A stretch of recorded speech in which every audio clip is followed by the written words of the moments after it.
খুব ইচ্ছে করে কিছু পাওয়ার আশায় দিনের পর দিন কাটিয়ে ফেলার পর এমন একদিন আসে, সেদিন আর সেটা পাওয়ার আশা আকাঙ্ক্ষা থাকে না। খুব করে চাওয়া জিনিসটার উপর বিরক্তি ও তিক্ততা চলে আসে। অপেক্ষার কোনো অবলম্বন হয় না।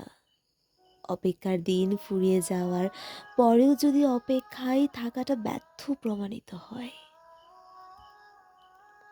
একদিন সেটা পেয়ে গেলেও সেখানে আর কোনো প্রাপ্তি থাকে না।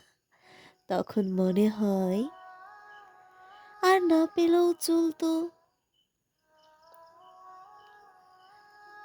আমরা যা মন থেকে চাই তার সময় মতো না পেলে সেটার প্রতি আমাদের এক আকাশ সমান আক্ষেপ জন্মায়। তাই অসময়ে পাওয়ার পর প্রয়োজন বোধ কাজ করে না।